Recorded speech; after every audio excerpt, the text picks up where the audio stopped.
Hello hi good morning friends सगळ्यांना. तर आज सकाळी लवकर उठले कारण की आज होता स्वामींच्या सप्त्याचा पहिला दिवस, म्हणून आम्ही दोघंही सकाळी लवकर उठलो आणि मठात गेलो. स्वामींचं दर्शन घेतलं. आजपासून पुढचे 7 दिवस आपल्या इकडे स्वामींचा सप्ताह चालणार आहे. 24 तास अखंड नामस्मरण सप्ताह आपल्याकडे असतो आणि पारायणही असते. तर तिकडे नमस्कार केला स्वामींना, पाया वगैरे पडलं, थोडं नामस्मरण केलं, मग घरी आलो, रेस्ट केली आणि मग गेलो दुपारी खायला. कारण की आज घरी काय खायची इच्छा नव्हती म्हणून थोडंसं बाहेरूनच खाल्लं.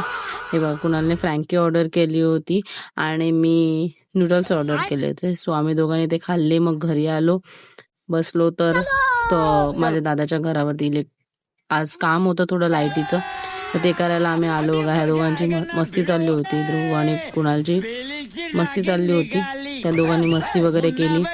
मग आम्ही घरी वगैरे गेलो, थोडा वेळ बसलो, मग जेवण वगैरे केलं आणि मग रात्री परत आपण निघालो स्वामींच्या मठामध्ये पाया पडायला. तिकडे पाया वगैरे पडून आलो. तर आजचा व्लॉग आपला इथपर्यंतच आहे. पुन्हा भेटू नेक्स्ट व्लॉगमध्ये. तोपर्यंत बाय बाय.